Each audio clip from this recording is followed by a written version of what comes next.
Right now at 11, the government reopens, but the impacts linger, including at PDX. We were really paranoid that we weren't going to make it, but luckily, we're going to get there. Plus, Major League Soccer makes a big change to the calendar. Why Timbers fans say it's a long time coming. It really makes soccer what we like is a year-round sport.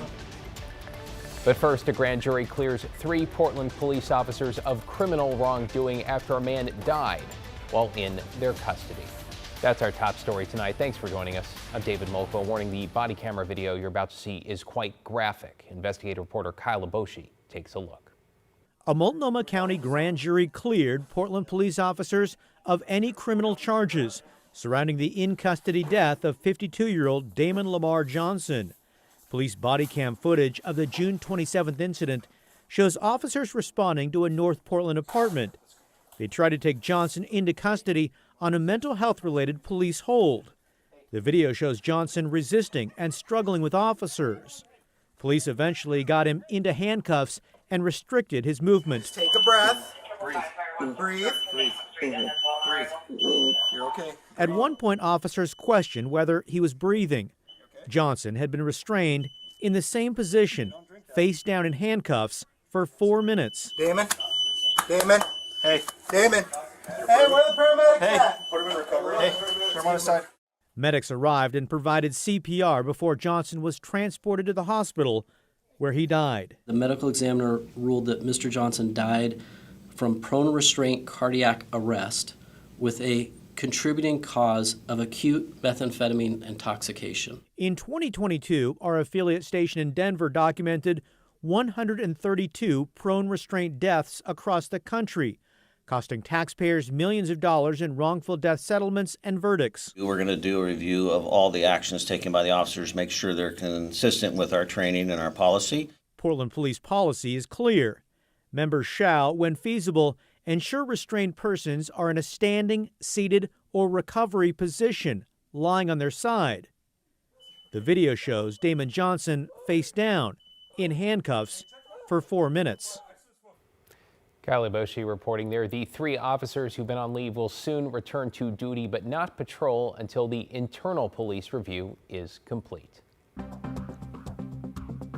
Get you caught up on tonight's other headlines now. New at 11, U.S. Marshals today arrested the 3rd and final person suspected in the killing of a Gresham teenager. You may remember 13-year-old Liam Spanley Bailey was shot and killed in late April while sleeping when authorities say a stray bullet came through the wall. They launched a nationwide manhunt resulting in the arrests of Anthony Hunter Jr., Xavier Hirsch, and now 17-year-old Terrell Coy, who was taken into custody in southeast Portland this afternoon.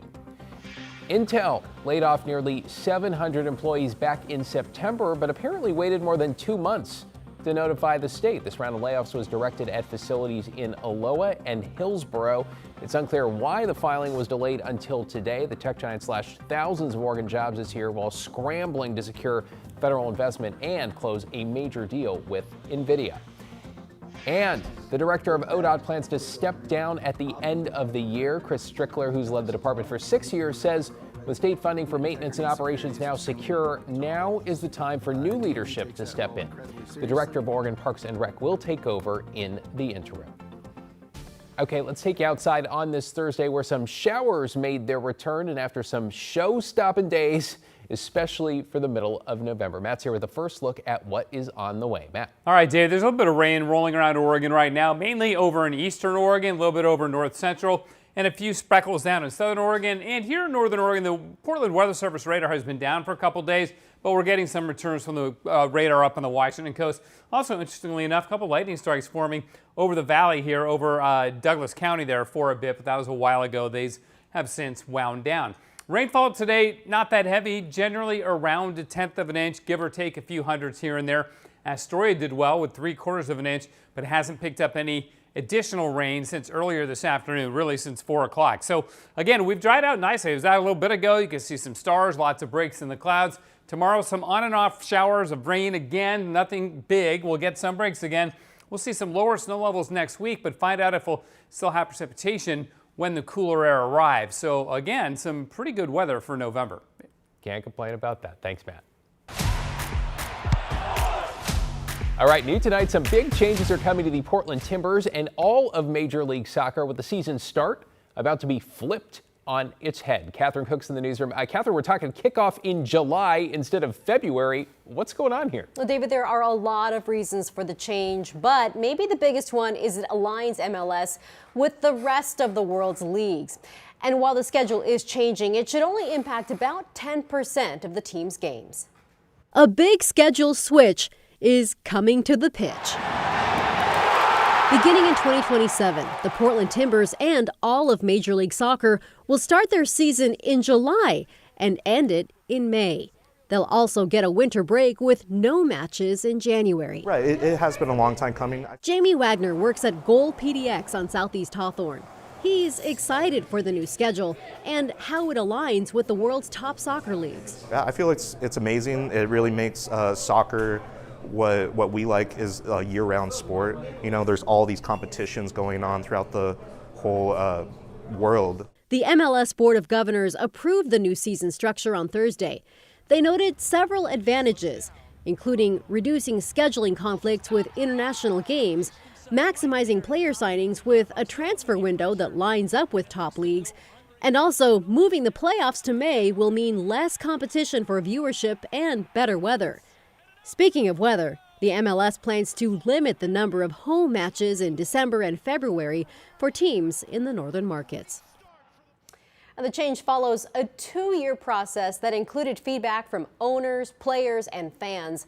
Next season won't be impacted, but to help make the switch in 2027, the league plans to have a transition season from February to May before the new schedule starts that July. David. Easing everyone in. I mean, it sounds like more trips for the Timbers to warmer climates, and really, I mean, who could argue with better weather, right? Thanks, Catherine. Government services are beginning to return to normal operations following the end of the nation's longest federal shutdown. That means hundreds of thousands of furloughed workers will have to address a more than 6-week backlog of work. Imagine that. For others, they are waiting to get paid for the time spent working without a paycheck, and there's a chance we could see this all play out again. The agreement President Trump signed into law last night only funds most of the government through January. Okay, what is not yet back to normal? Air travel. Delays and cancellations at airports continue in part because of a shortage of air traffic controllers who worked without pay or called out sick over the last 6 weeks. Now, while major airlines like Delta are saying things could be back to normal as soon as this weekend, others are cautioning schedule cuts could last through the holidays. Today at PDX, more than 24 flights were canceled, one of the highest numbers we've seen there in a week. And so far for tomorrow, 18 already have been canceled, most of those Alaska Airlines flights. Celine Stevens caught up with travelers.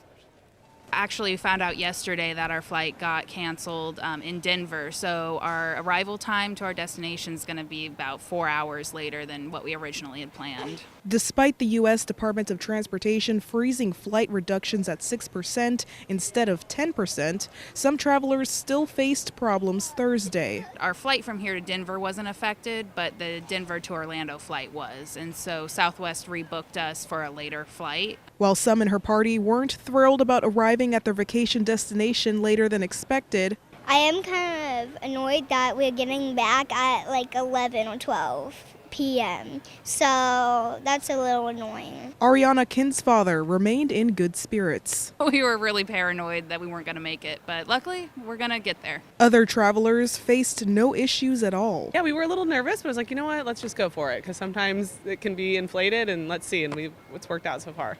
And others, like this woman, were relieved delays or cancellations didn't impact the arrival of her son. We've been worried about it for about a week and a half because it was uncertain whether or not they were going to be able to make it home. Thursday, PDX saw over 25 canceled flights and even more delays, one of the highest amounts of cancellations the airport has seen all week. Port of Portland wrote in part in a statement that air traffic reductions continue to impact airports nationwide, including arrivals and departures at PDX, continuing to say all travelers should continue to check directly with their airlines for the most accurate flight information. TSA been smooth, easy. Yeah, thankfully we've been okay so far, so knock on all the wood. Secretary of Homeland Security Kristi Noem speaking Thursday, announcing a $10,000 bonus for TSA agents who worked with exemplary service. What that means is that we are going to not only continue their paychecks like they should have received all along, but also they're going to get a bonus check for stepping up, taking on extra shifts, for showing up each and every day, for serving the American people.